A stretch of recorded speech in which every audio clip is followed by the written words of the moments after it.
Well, hello, everyone. Welcome to World at War Comics. My next amazing guest is Mr. Steve Ekstrom. Steve, thank you for joining. He is the senior editor at Sumerian. You write, you letter, you edit, you kind of do a little bit of everything. You got a journalist background. I feel like you've touched so many different areas of comics, Steve, over the last few years, man. Congratulations. Thanks. Yeah, it's been kind of a labor of love. I've loved comics since I was a small child. Yeah, So, yeah. big Definitely come fan. through with your resume, my friend. Thanks. Thanks so much. Yeah. Well, let's go back a little bit, Steve. I think a lot of people know who you are, but for those that don't, man, where did this passion for comics and actually like writing and telling stories come from? I joked with you before the beginning here. I'm painfully extroverted, like 10 out of 10. And I was introduced to comics on spinner racks in like country grocery stores, drugstores, you know, Swanee Swifty was the big one in South Georgia. Um, and so I've had my hands in comics since I was very small. And I learned how to read from word association from comics and like 3, 4. And I started collecting, accumulating them. Like when I got my first allowance, I think my first comic book I bought was like G.I. Joe number 37, I think, and Nice. Transformers number 6. And it's funny, I'm 47. It's been 40 years of me buying comics as a consumer, and I'm buying G.I. Joe and Transformers again. And it's really come full circle for me. Um, Storytelling and stuff, I was just always kind of a kid that relayed information to people. I was a storyteller naturally. I tried telling stories in school projects, and then when I got to college, I actually was a psych student, and then I was a philosophy student, and then I was a secondary ed English student, and I ran into my senior high school English teacher, and she was just like, "What are you doing? Go get an English degree." So I fell into the English department after I changed my major 4 times. I should be like a doctor now. And I met one of my mentors who was a poetry professor at school, and I was actually a trained poet, like a classic poet, and I won a major poet award for the country as a student from from the national. Oh God, I can't even remember it's a big award for like students. That's amazing. Anyway, National Poetry Award, whatever. And I won it at the age of 24, and I was graduating, and I wanted to make comics, but I didn't know how. And this was before the advent of social media. I'm, a caveman, and I had already missed the opportunity to do things. Like the only ways you could make comics early on was internships or getting out on the road, getting at shows, making indie books, having a rough time with it, and just matriculating up or failing out. Or again, that internship window gives you access in a way that no one else has, and it kind of puts you in line to have a career at the big two. It really does. Okay. So I kind of floundered for a while. I bartended in a pool hall and worked in a toxicology lab, did all kinds of weird jobs, and then MySpace started showing up. And when I graduated from college, my dad was looking at me in his hotel room. He came to visit me. He's from San Diego. And he goes, "What do you want to do with this writing degree?" I was like, "Well, I kind of like to figure out how to make comic books." He goes, "Well, I live in San Diego, you know." And I was like, I don't know what that means. He's like, "Comic-Con?" And I was like, "I don't really, what is that going to do?" He's like, "Networking." And I was just kind of like naive. So the next summer I flew out. He walked around with me. I was maybe 25. So I was kind of a late bloomer because I went to school for a long time. And like he taught me how to network. I met, people like Jeff Johns and, other creators that were just really easy to approach. I think my first conversation with a pro was Chris Claremont, and Ali Garza was sitting right next to him. And it was like 10 o'clock in the morning. This was before the internet could sell you tickets. So once you got in, and there was no preview night, I could just stand there, and Chris Claremont talked to me for like an hour. That's incredible. With nobody around. And I was just like, I'm talking to like my comic book Jesus right here. Like Frank Miller and Chris Claremont were everything to me. And I kind of took that and those lessons that I was learning slowly, going to Comic-Con every year, And I got this wild idea to write comic book reviews on MySpace. And I was a big fan of Ask a Ninja. I don't know if you remember that, I but it don't. was basically Oh, like Dear Abby. It was oh, Dear Abby on YouTube, but the guy was like dressed like a ninja. It was that's so I wanted to do this thing where I took my shirt off, put a lucha libre mask on, and I was this chubby kid yelling about the comics I didn't like.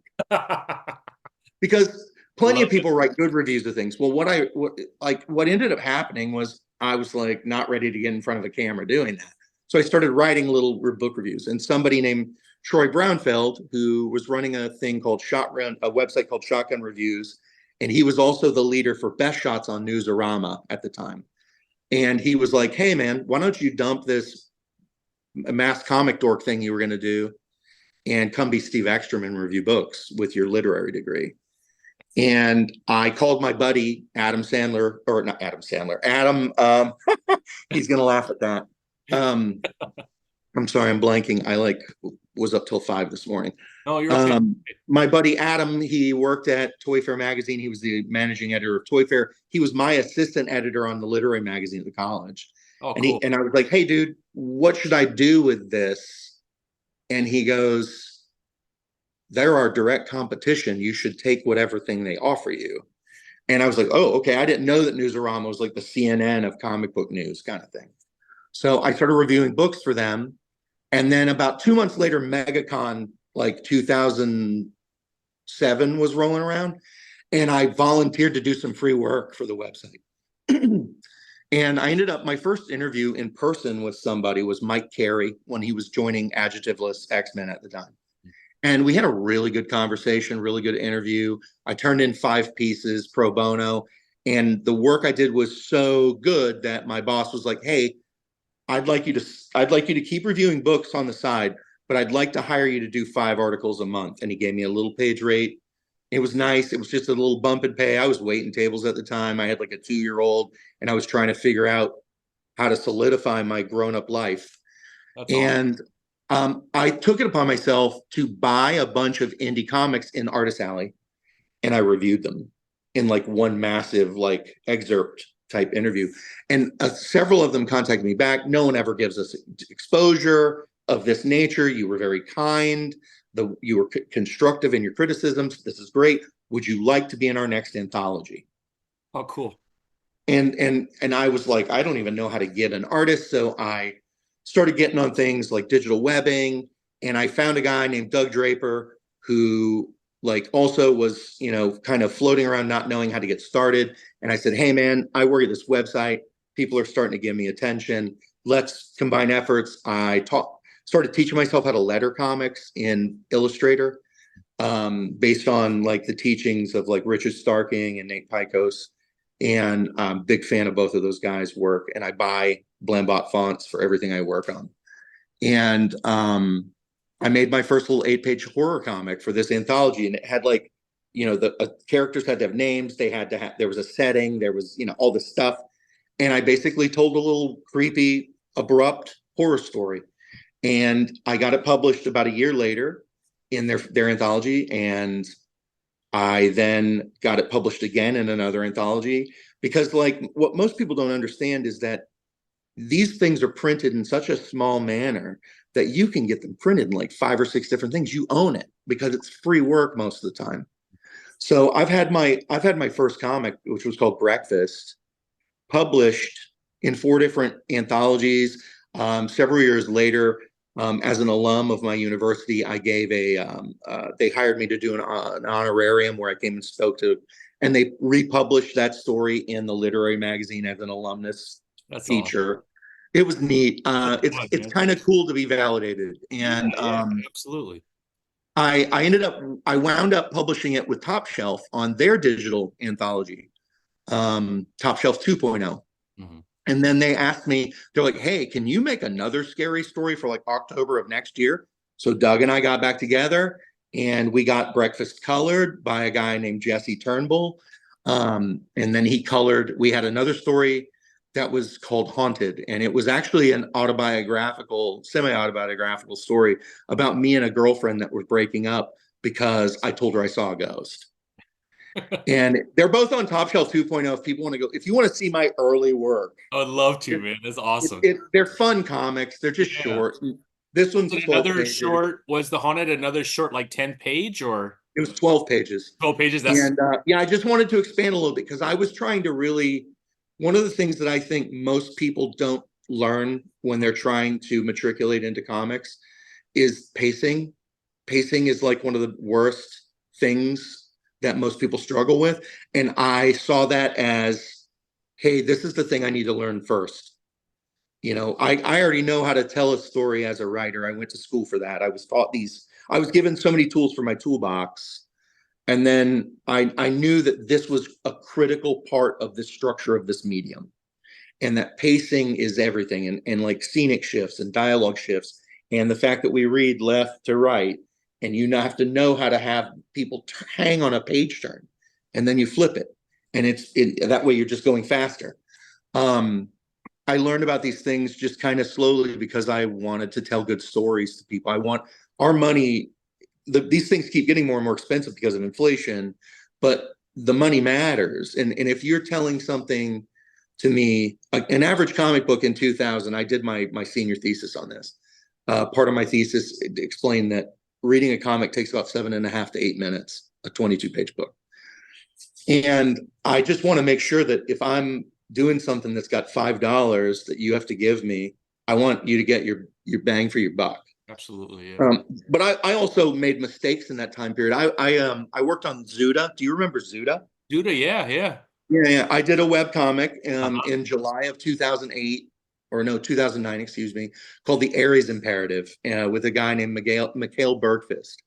And it was basically Johnny Quest from the Manchurian Candidate from outer space. And it was like a Johnny Quest kind of character who had like Martian DNA imposed in his body. So he was like a walking supercomputer that was like bulletproof, and he could do a lot of different stuff. But like you could tell from his brain that he was a good dude, but his brain was like, nah, we're about to infiltrate the planet. So my first, you have to submit 8 pages. The first 8 pages had so much front loaded into it that the dialogue was just drowning the book. And it kind of got criticized for that. And I had to learn a lesson that I was being too wordy. But it was like, I was kind of like, really, guys, you give me a hard time. The whole next 8 pages are like gunshot sound effects and albino crocodiles. And that's it. There's no words. And it was just, I was basically taking an old comic that he had already made and chopping it up in Photoshop and making like a Mad Lib. And I was basically telling a new story, like riff tracking it. And it was a lot of fun, but it just didn't work out. We took third, but it was fun telling that story. After that, again, I moved around and I floundered a little bit, and I submitted proposals for stories, but this was at a time when there was a mass exodus from the big two, and that moved back to Image. So my amateurish stuff was slush pile. And that I understood that, the nature of the business. So I started my own webcomic in 2014 called Cannibal Island, which is actually based on some stuff that actually happened in the Soviet Union in 1923. We had our first representative to the USSR. His name was William Bullitt, and he arrived in February of 1923. By the end of 1923, he left, and he was like integral to helping the Bolsheviks integrate into the USSR. He left saying that the communism was bad, and he went to his death denouncing communism after that. Like, there were people who were okay with communism in 1923. Yeah. So you do research and you find out that Stalin had cleansed, this is going to start to sound really creepy and familiar, cleansed the cities of Russia of Catholics, orphans, gay folks,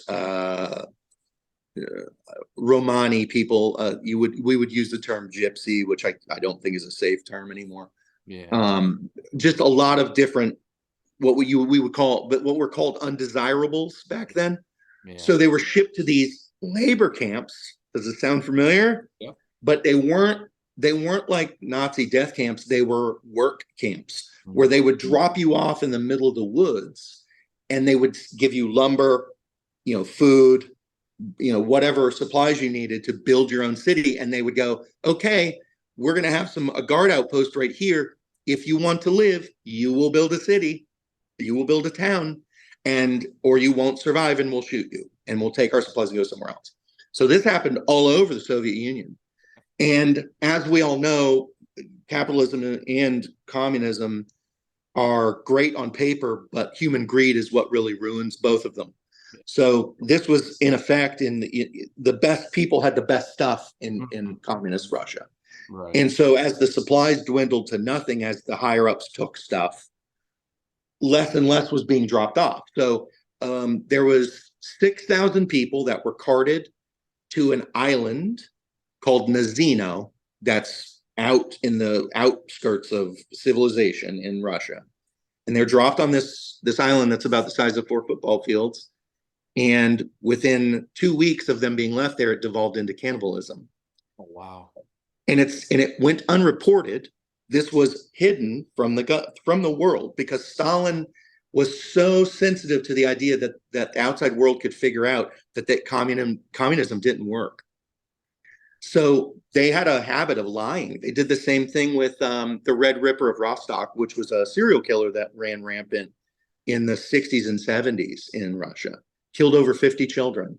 Wow. Nobody knew about it for years.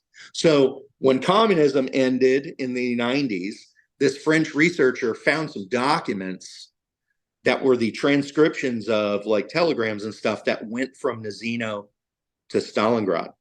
Oh, wow. Of them saying, hey, we need help. Hey, we can't take these people. Hey, they're eating each other. And so I made this comic book about that was fictional about this guy, this American bringing his security detail with him. And one of the guys on the security detail was a World War I veteran who was shell-shocked, and he had like this huge scar on his neck.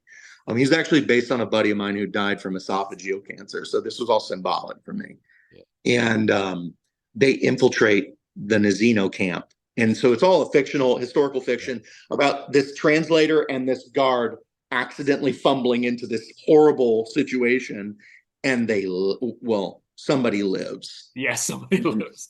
Somebody lives. It sounds so dope though, Steve. Holy cow, man. I'm actually it was not really well made. It was pretty rough. The guy that I worked with is a great guy, but back then you're juggling your job, you're juggling a girlfriend. This is not paying any money. It's a web comic. You're trying to monetize it.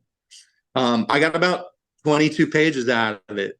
And then I just couldn't make it anymore. Yeah. And I had it all mapped out. So I'm actually in the process of getting that one like professionally remade. Oh man, that story sounds incredible, man. I think that's a really good story, dude. Thanks. Yeah, no, I feel like I'm being long-winded, but that was like no, that sounds like that is going to be a lot of fun. Yeah, I hope to get that one remade. I've got a bunch of stuff slated that's getting made now. Now that I can kind of afford it. But then like again, I got called by a friend of mine who worked at MTV during that time period, Tom Ackle, and he was an executive producer at MTV who worked on MTV Geek. Yeah. And I worked there briefly. It was a weird kind of gatekeeping situation with the person that was over me, and who didn't have a really good reputation in the industry. But Viacom pulled their funding out because there just wasn't any money in making news. So for geeky stuff, because there was already so many avenues. So we launched our own website called Freak Sugar, and I was the senior editor for comics, contributing editor. We did that for a couple years, but we couldn't get picked up. We couldn't get monetized, and which is the nature of the beast. And I just kind of kept plugging away. And I came full circle with Troy about 2016. And we got on the phone one night and I was like, dude, we've got to just put the band together and do this. And let's do an anthology book where we get a bunch of guys that are on the cusp, get short stories made. We all make them on our own dime or for free or whatever we can do. and we put them together, and then we run a Kickstarter, and we failed the first time because we shot for the moon. We shot for a $20,000 Kickstarter for a hardcover anthology book without enough sample to show anybody. The best advice I can give anyone that ever does a Kickstarter, have about 85 to 90% of your book done, so that you can show people that are going to spend their hard-earned money. You're just basically pre-sales of pre-sales. That's all it is. And we failed the first time, and then I came back 4 months later, smarter, and I launched it as floppies. And I basically budgeted myself so tightly that I wasn't going to make a dime for any of my work, which was fine. And I ran enough of a Kickstarter campaign that if I hit a certain threshold, I could publish number 2 and give it to the readers for free as an incentive. So I hit those goals. I put out this really cool book that had a bunch of talented people on it that are still in comics, and that are starting to get bigger. And guys like Robert Carey gave us sample. A lot of people donated work basically. And I had a lot of cool people like donate for like I had a variant that was like a connector. So it was like a subway car, because it was called Terminal. And it was like a subway car. And I had Larry Watts, and I had Jamal Igle, and who else was on those? Rob G from he did some stuff with AIT Planet Laird. Back in the day, he did some Detective Comics. He and I went to high school together, so we have like I know some comic book folks, and that went well. But it wasn't. It's just like you're so excited to finish something, but then you're like, okay, on to the next thing. So I had decided by then that I'd been lettering comics, lettering my own stuff, helping people here and there, that I started charging for my lettering services, like like $12, $15 a page. And then I figured out, oh, hey, I can use my English degree, because some of these people are turning in these projects to me that the editing was so poor, the writing was not good enough, that I was polishing their dialogue, that I was like, hey, can I make these changes? Can I do this? And then I started charging a rate for that too. And it started to be a livable income. And then COVID hit. And I was trying to get a day job and do this, moved to Denver because I was dating somebody there. It was a lot. And I just kind of, and then I had some family stuff, and I had to go to Kansas. And so I basically sat in this basement in Kansas for a year, just working and getting stuff done. And I was introduced to Nathan Yoakum when Sumerian was formerly Behemoth. Correct. Yeah. So I met Nathan through Mark Bertolini, who's another writer of comics from Canada.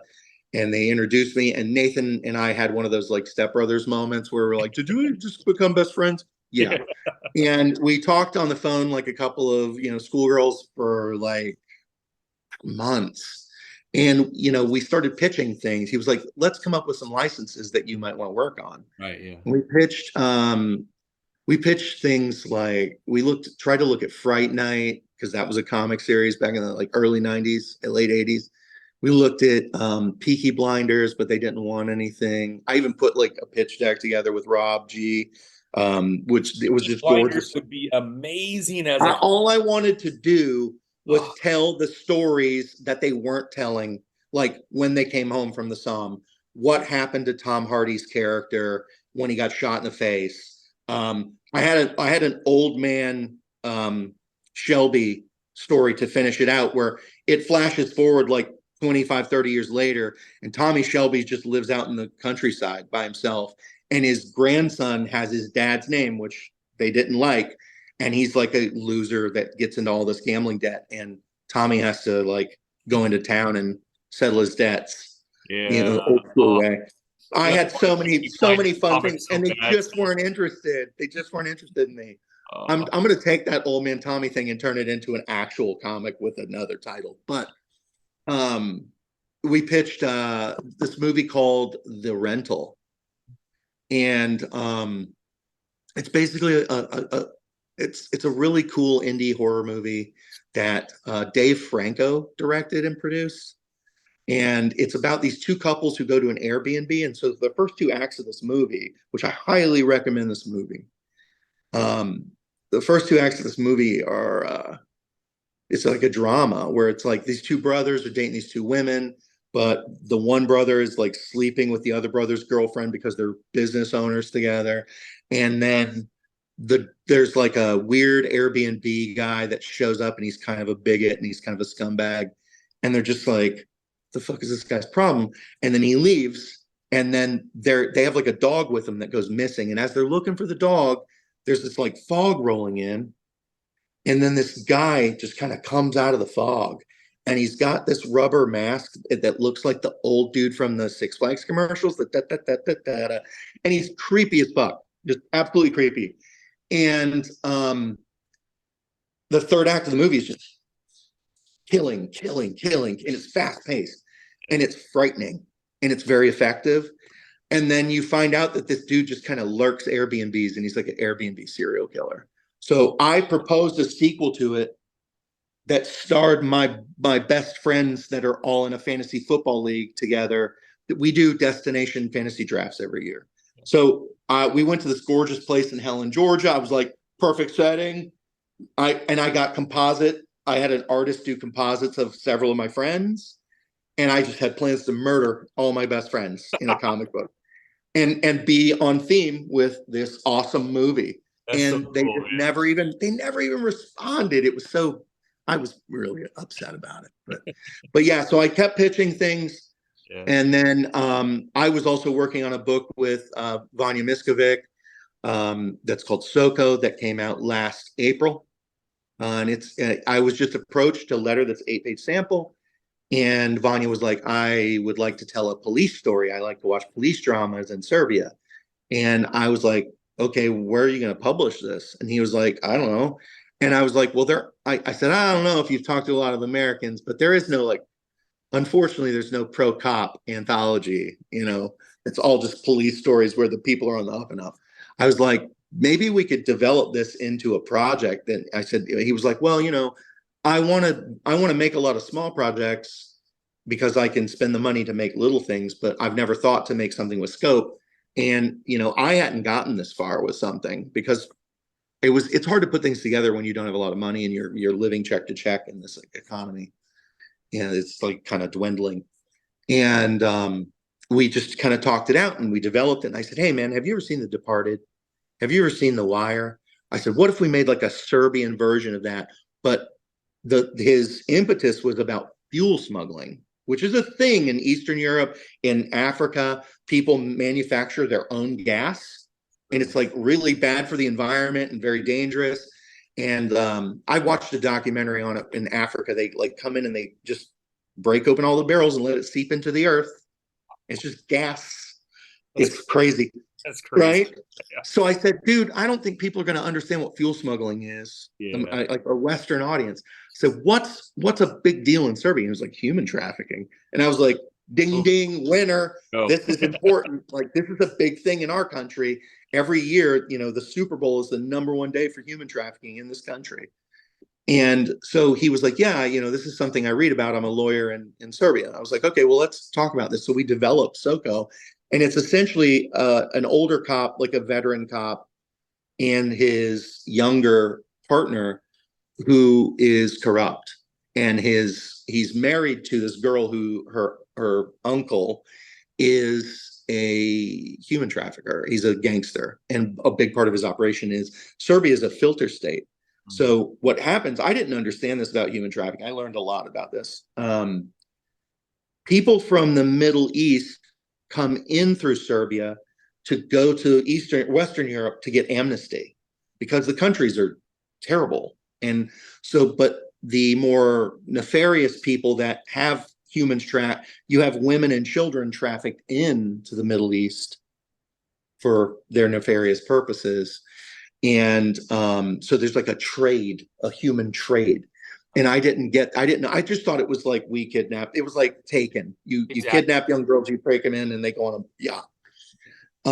But it's not that simple.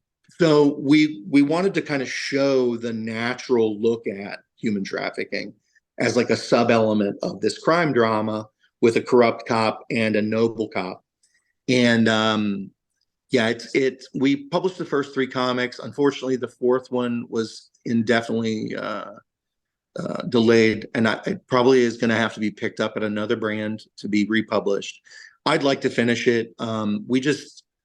we had some deadlines that couldn't be met on the fourth book, and life kind of took over. I started working on a bunch of projects here, and I couldn't, like, it was Vanya's project that he was funding, and I could not steward it enough from like the cheap seats, you know. But the first three issues are fantastic. They're out. We're gonna get, I know we'll get number 4 published eventually. That was through Sumerian, right? Yep, it was originally going to be signed at Behemoth, but then Behemoth was sold to Sumerian Records. Ash Avildsen, son of John Avildsen, Karate Kid, Rocky. Ash is a really good guy. He produced a cool movie called American Satan in 2017.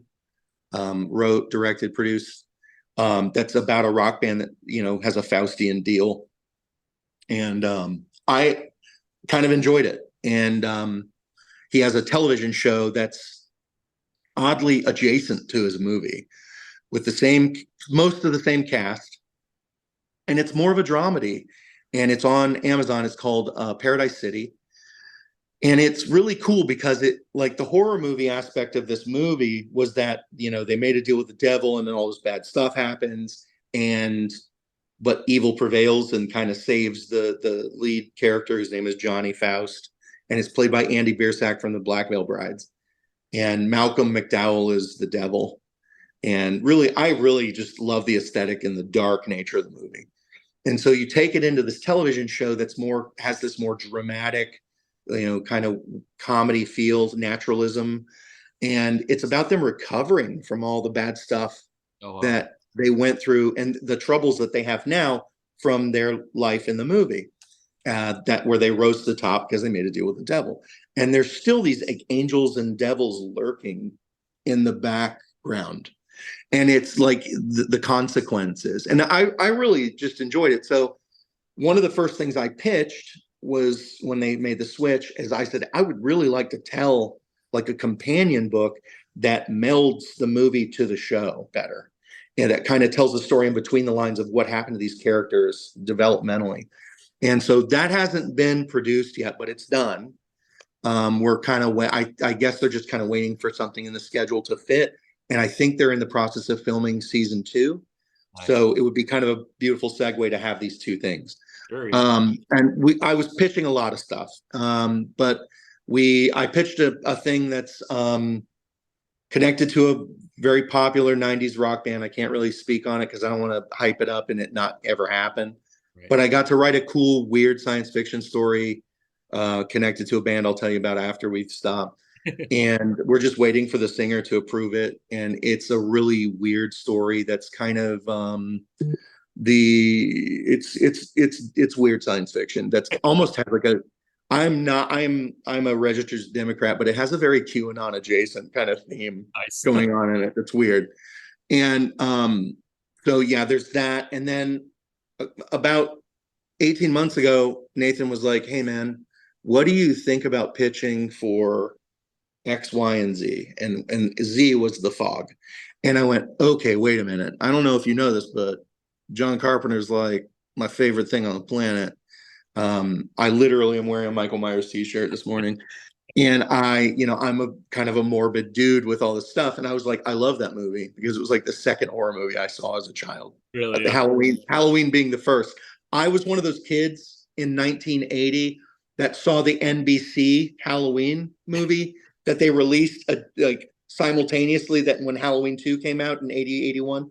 And I was trick-or-treating and standing there and just like pissed my pants scared of Michael Myers. And it imprinted, core memory established. So anyway, I immediately had, what was funny is I had watched The Fog like 3 days prior to him saying that to me. I was like, really? And I was like, okay. So I watched it. And then he was like, by the way, you cannot mention the reboot in your book project. They don't want anything to do with the remake of this movie that came out and is on Amazon. I was like, okay, fine. And I just immediately had a good idea because I wanted to study like what happens after somebody has this like huge paranormal event where a whole town is just wrecked. Yeah. What do you say what does the real world say to that? They don't say anything because they just move on. Yeah.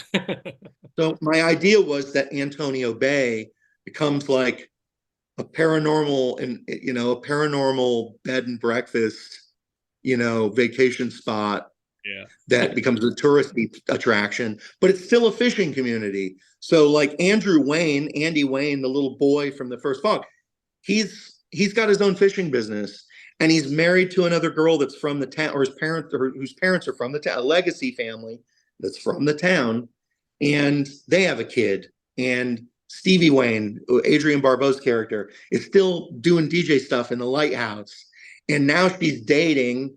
Most people don't remember this, but John Carpenter had a character part in The Fog. He played like the janitor for the church that did like handyman work. And I was just, his name was Bennett. And I was just like, oh man, John Carpenter's in his own movie. That's so Oh, I cool. have to check that out, man. Yeah. So I wrote a little spot for Bennett to exist in my books to pay homage to him, because I like, this guy is a master storyteller. And so she's dating Bennett, and he's like retired now, and he owns a couple bungalows that he rents out as Airbnbs. And, like Andy Wayne's wife owns an antique shop, but like clearly Andy puts up a mask. And so I want to talk about like Andy lives with this trauma of seeing these, leper pirate ghosts that are trying to kill him. And there was a character that's in the beginning of the movie that has just like a 30-second appeal. And I was like, man, that's actually a pretty creepy moment. What if that guy had more to do with the darker elements of the history of Antonio Bay? So I'm bringing back another character that you don't really see coming. Yeah. And he's kind of this malevolent presence based on some local fiction from where I'm from in South Georgia. A buddy of mine who's a retired history professor, who's friends with my mother in high school. I used to cart him around to when he couldn't drive for doctor's appointments and things like that. And he would tell me stories about the region. And he told me the story about this guy that I guess actually exists, that was found as a child in the woods, unclothed, did not speak a word, nothing. He was like 3 years old. They just kind of found him wandering around in the woods. A family found him. And he's called like the man from nowhere. That's cool. And I was like, are you sure this is real? And he was like, it was the 1880s, which also fits in the time frame of the Fog. He goes, it was in like the 1880s, so there's no like record of it. But I know that they exhumed his body many years later, and they tried to DNA test him, and he didn't connect to anybody. That's crazy. That's weird, right? So I'm like, let me scour the internet. There's nothing. And I'm like, are you pulling my leg, Dr. Crowley? And he's like, no, this is a thing I've heard about from multiple people in this area of Georgia. So I was like, man, what a great premise. So I just stole that and I lifted it and made it the kind of the fulcrum for what produces my story. Is that at the end of every one of these Fog comics, there's going to be 2 pages of supplemental material. The first 2 pages, the back 2 pages of number 1, which you didn't get to see these, they're journal entries from a woman that was involved with the man who found the boy in the woods. And her name is Samantha Loomis, which is a huge plug to Sam Loomis, which is Dr. Loomis in Halloween, which is a meta reference to Sam Loomis in Psycho, because it was all meta stuff for John Carpenter back then. And I wanted to just respectfully pay homage to all of it. So like the next episode, there are some characters, another legacy character that I introduce that is the love child of Jamie Lee Curtis and the other actor, the dude who kind of like pulls Andy out of the house when the ghosts show up. They have a daughter together, and they moved away from Antonio Bay, and they died. And she has like a paranormal podcast, and her and her 2 friends come into town to visit town, and she's never been to where she was born, and she's kind of a magnet for this guy. So there's just kind of these elements. In the second issue, I'm hoping like to get this nailed down, where it's like a transcript of one of her podcasts that alludes to what's happening. And then the third issue will have like a police report from the like a couple days after the event in the Fog. They start going into people's houses to see what happened. and they find that Antonio Bay has been harboring like this entity that's been killing people and like shelving them in the basement kind of thing. So you'll have like a police report with like gruesome details. Yeah. Yeah. So there's kind of this like building thing. And yeah, I'm really excited. It's just a 4-issue series, but it ends in such a way, in such an open way that hopefully we can do 4 more. Yeah. I mean, And I'm just really hoping people like this as much as I like. I wrote this story. A lot of times people tell you to write stories for your audience, but the real truth is you should write stories for yourself, because if you love something, other people are going to love it. yeah. I mean, And so I wrote this. This is the first thing I've ever written for me. yeah. And yeah, so it's really exciting. And I've got some other horror things coming down the pipeline, but The Fog is really like, I'm so excited that this book is coming out. Yeah, and it comes out, I think, was it February 28th is when you should be able to Yep. see those in stores. The FOC, I think, just ended, but you could still go to your Yep. comic book store and you could still request it. Yeah, I had always thought that, when you hit final order cutoff, that was it. But you can go to stores and say, hey, you need to order this book. It just won't arrive, I think, on the day of the release. It'll Just just be a be week late. late, I think. Yeah. Right. Yeah. And I never understood that. I love retailers. They are the front line for us and why we exist and why I get to make these cool things. And I don't think that they're given their due a lot of times. And I think that it's the brick and mortar element of comics is changing. And I don't like the thought of 200 stores closing this year. You don't know, it's kind of ominous. There's a lot of people out with placards that say the sky's falling. But if people aren't buying these things, these guys can't keep these stores open. In indie comics, there has to be quality control, because they're guaranteed with Marvel and DC and Image and Dark Horse and Boom. These people have standards. But when you're a smaller imprint, you can't, they won't take risks on your books if they aren't good. Yeah. And so there's kind of this symbiotic thing that we have to kind of nurture, where we care about the quality of our books that we're putting in stores, that we're given opportunities to shine for people because we put effort into them. Yeah. And it's just kind of tantamount. Yeah. But yeah, I'm really stoked. I'm actually setting up a bunch of store signings regionally. The farthest one away right now is in Atlanta, at your parents' or my parents' basement, I think is what it's called. And it's like a brew pub that has like all these like vintage pinball machines and video games, and then a full-size comic store in it. That sounds amazing, man. Oh, it's gorgeous. And it was so weird. Yes. And I went in there, and I was in there a couple months ago because my girlfriend was at a medical conference in Atlanta. And I was just kind of riding her coattails into a nice hotel room. And my best friend and his wife live there. And I was like, hey, dude, take me to this place because I want to see if they'll do a book signing with me in a few months. I walk in, and 2 guys that I went to college with work there. And I hadn't seen these guys in like 20 years. That's and I cool. just walked in, and my buddy was like, Steve, what are you doing here? And I was like, I'm here scoping this place out. And I ended up buying some comics. I found a copy of the first Hellboy, like Seeds of Destruction, Hellboy #1. It's the only book I was missing. Bought it. Like stuff like that. I bought a bunch of the distillery books, which I think are gorgeous. The format's gorgeous. I want to make a distillery book so bad. And they were really, really open. And they were like, yes, we want to have you. So I'll be in Atlanta. I'll be there earlier. I'm actually trying to get a signing done on Wednesday too, on the 28th. And then I'm signing on a Friday night. It's going to be a nighttime signing because it's a bar. Yeah. And I have so many people I know in Atlanta. I'm hoping they'll come. And they've never done, they were like, we want to do this. You've got stuff to sell and books you've worked on. So this is kind of cool. Let's see what happens. And then I'll be there Friday night on the 2nd, and then on the 3rd. No, it's the 1st. Friday the 1st, Saturday the 2nd. Sorry, I'm leap year. I'll be in Tifton, Georgia, at a place that I've been doing signings now for about 3 years. Regos Comics. Smaller town, smaller volume store, but their audience is rabid Yeah, that's and awesome. loyal. And I have a really good time. The people in that town are wonderful, and they come in and support me every time I'm there, and they buy whatever I'm selling. It's kind of incredible.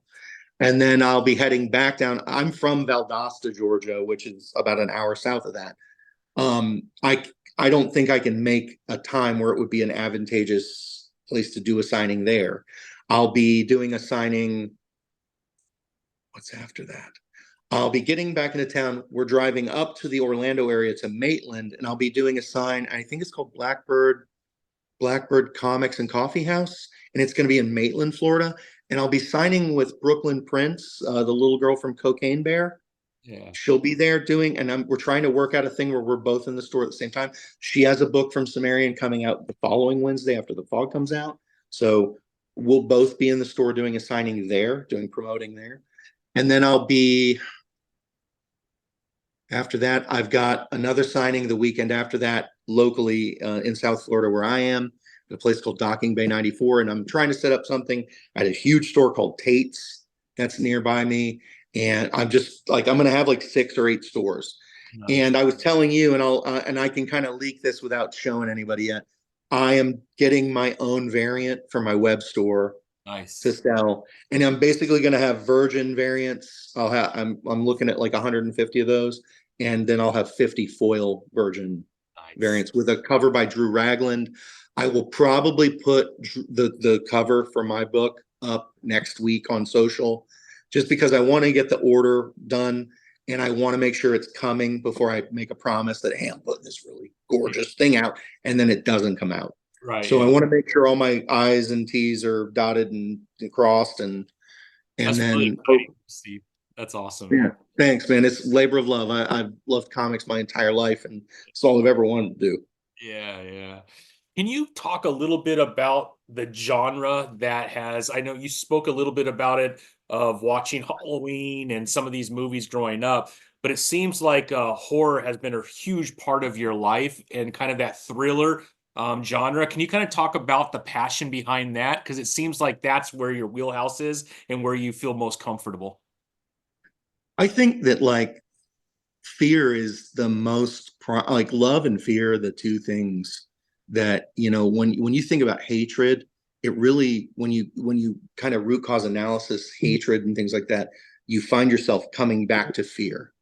The fear of some unknown, the fear of something happening to you, the fear of something happening to your loved one. It kind of touches our hearts in a way that produces adrenaline. It does all these things. It creates emotion. I've always been sort of fearless in my pursuit of fear. Is that weird? Like I like being scared. I've done some weird shit. I've gotten in some trouble. I've almost died a couple times. I've seen some stuff.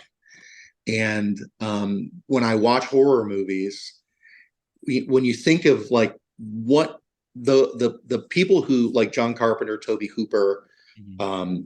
Wes Craven, what they developed in the late 70s and early 80s for the slasher dynamic, the slasher subgenre, they created like this kind of Norman Rockwell-esque look at suburbia, the horror in suburbia. And and not not to forget about like things like Friday the 13th or like even going back as far as Psycho and Alfred Hitchcock and like suspense, the element of suspense. And like I am not a gore person, like not heavily. Like I can see somebody being decapitated like Father Malone in The Fog, because it doesn't. John Carpenter never really employed a ton of gore until The Thing, and that's a remake, and that's again him paying respect to the films he loved as a child. And so the human brain is such a powerful vessel for suspension of disbelief and to carry out things off camera. So implied horror to me is much more valuable than say, shock porn, torture porn, modern horror, where you've got to have these gore elements because that's what's driving your vehicle. And I think that's like there are movies that are far scarier when you don't have to employ that. And and you use it sparingly. Midsummer, Hereditary, there were some gore elements to them, but they were done in such a naturalistic way that it's painful to watch. It hurts you to watch it. And I think that's more impactful than constantly hacking people's limbs off and blowing things up and fucking turkeys like Eli Roth's thing and all that stuff, which I think is just gaudy. It's just Baroque.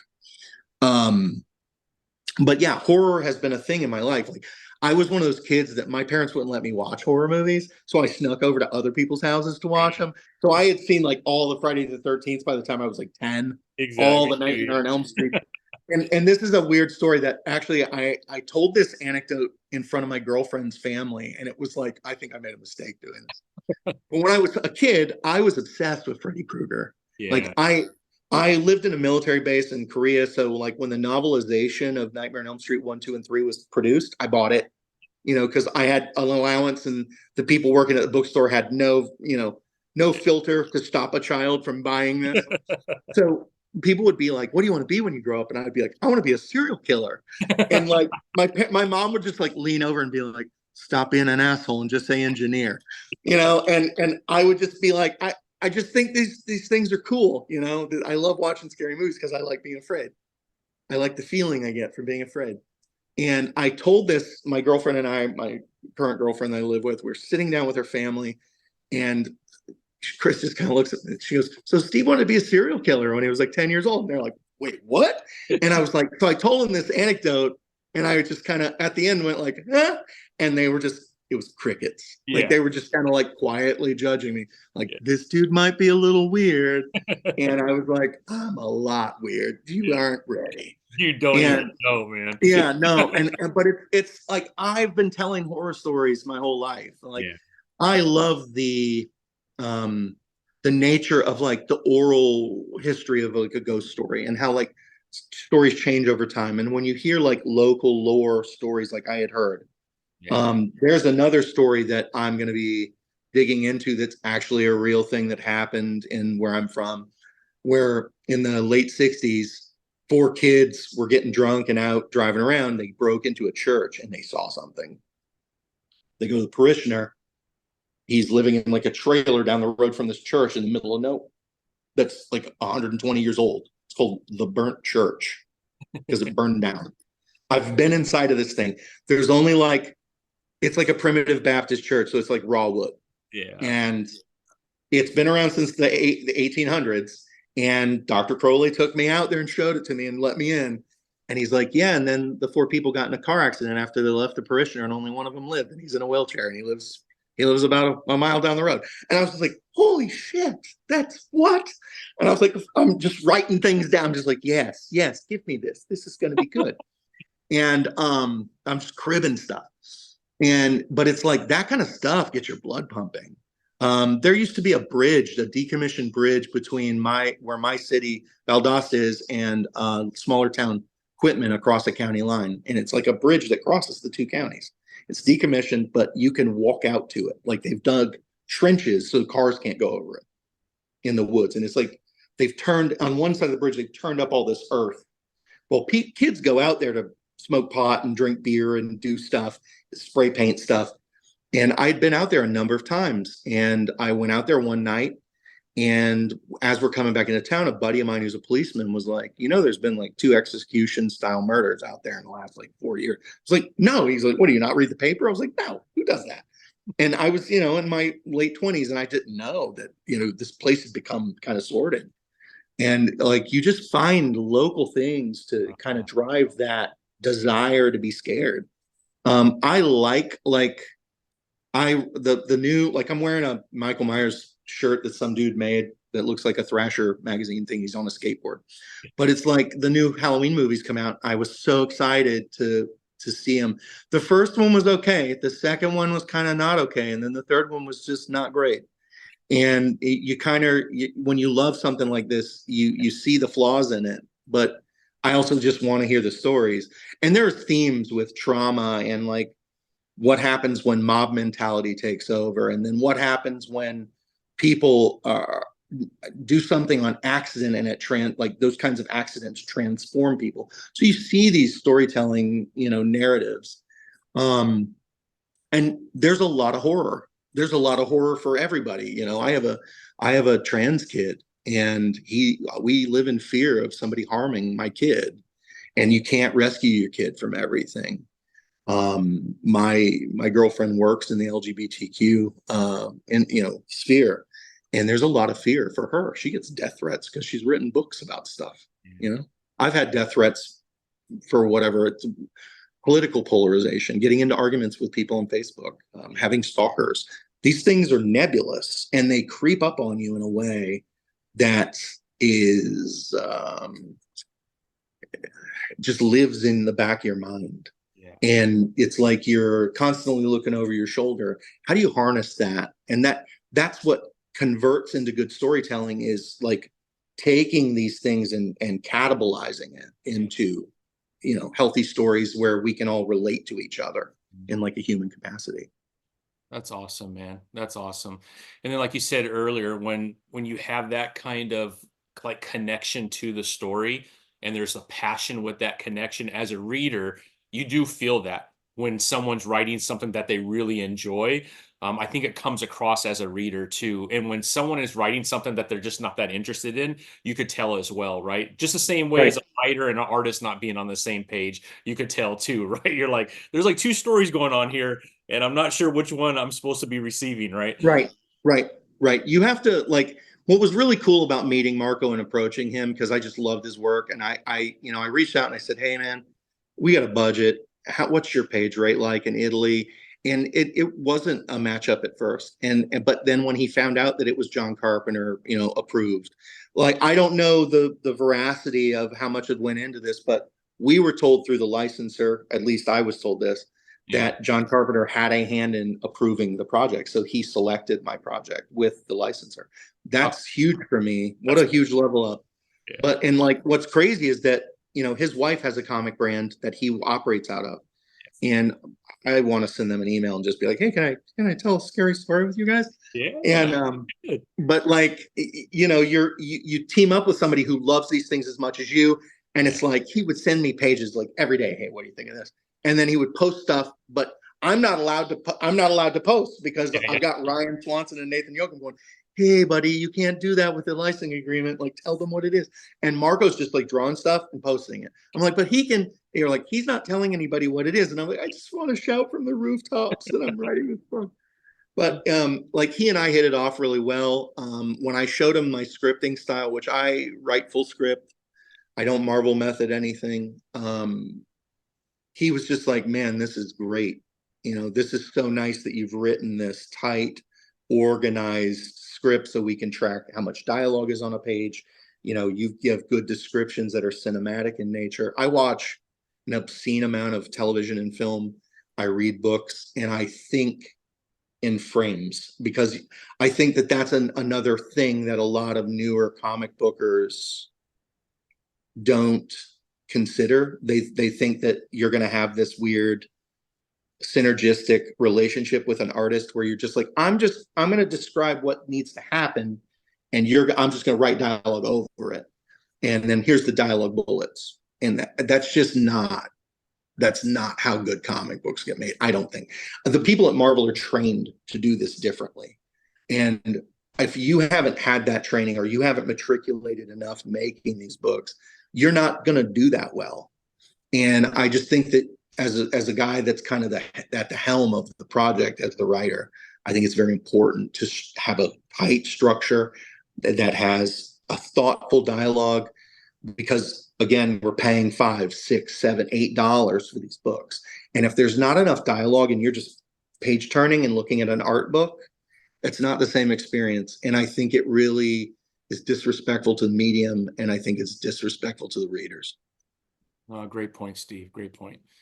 Well, Steve, man, this is incredible. So The Fog, February 28th, in your local comic book stores. I would go this week and make sure that you're asking them to order that. Maybe there's a chance it'll come in on the 28th if they haven't ordered. If not, you'll get it like the next few days. But The Fog is coming out in February, part 1 of 4. So it'll be a 4-part series to start. You left it open at the end. Let's hope for that second 4-part series not too far after that, Steve. That'd be Me awesome. too. Yeah.